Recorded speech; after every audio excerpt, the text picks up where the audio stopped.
I'm joined by Rafe Heydel Mankoo, royal commentator, expert, GB News regular. I said before the break, there they were, Sandringham, Christmas, Prince Andrew, very much, it would appear, back in the fold. Even Fergie, for the first time in nearly 30 years, was back there.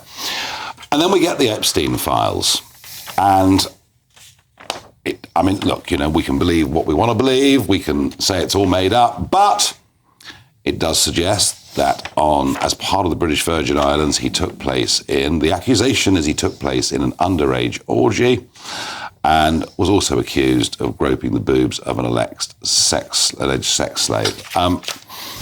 We've had years of this already, but what does this do? Yeah, well, the first thing to say is that none of this is new. These aren't new allegations. So the orgy and so forth, this is Jane Doe 3, who we presume is Giuffre. And so we know about these 3 allegations of sex, one in London, one in the New York mansion of Epstein, and one in the island.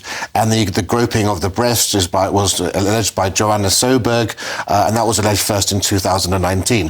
What's important about this release of documents is that we now have the sworn testimony, the depositions and the statements that back up these allegations. That's why there's now added weight, and there's now incentive for investigative journalists to do their own digging. I mean, it's certainly not a happy new year for Prince Andrew, and he has to wonder whether he'll ever be able to escape the clutches of this story. But we're talking about 950 pages of documents. This is just the first tranche. There are thousands of more documents to come, and there are a total of 170 people named here, including, of course, Bill Clinton, who's mentioned 50 times. Prince Andrew's mentioned 67 times, and everybody from Michael Jackson to, indeed, Stephen Hawking is mentioned. But, of course, it must be said, just having your name listed here doesn't mean you've done anything wrong. This is not a little black book of sex offenders.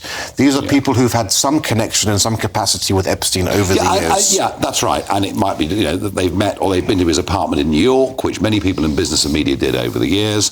Andrew, of course, fiercely denying all of this, as he always has. But, Rafe, how does he handle this? What does he do? Well, of course, it's hard to see what the royal family can do in terms of this, because they've really gone as far as they can go. They've stripped him of his Royal Highness title. He's lost all of his honorary military appointments and titles, all of his patronages. He can't wear uniform. He's basically sequestered at the Royal Lodge, Windsor. The King and Prince William have both been the driving forces, even during the Queen's reign, behind ensuring that he keeps a low profile.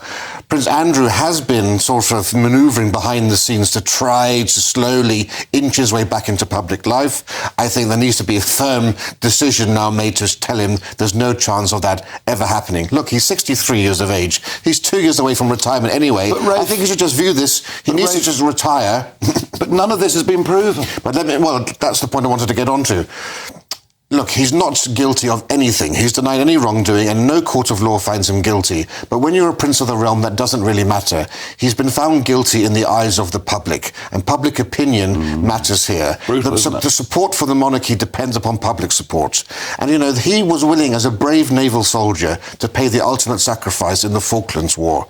It's now time for him again to pay another sacrifice and go into retirement for the good of king and country. He did it for queen and country, now for king. It may be unfair and unjust, but I think that's the service he needs to do to the crown. You feel that pretty strongly, don't you? Well, I think I think the interest of the monarchy must be supreme, and he's of an age now anyway where he can retire gracefully. There's every chance for his daughters to take up his torch if they want to, but I just think the time has come essentially for him to stop becoming a distraction. We've had that already with the Sussexes. The king doesn't need all of this in his first, couple of years as king. Rafe, you're probably right. But something about it feels... I understand that. I still believe that you should be innocent until you are proven guilty. I agree. And I also get the court of public opinion stuff. And he's not a friend of mine. I've never met him. But just something here says to me, all these accusations, they may be right, they may be wrong, but I just feel uncomfortable. But he has a role in the private life of the royal family. We see him at Sandringham, we'll be seeing him at events. It's just a question of not having a formal official role in public as a working royal. And I think that's a happy compromise. Rafe, thank you.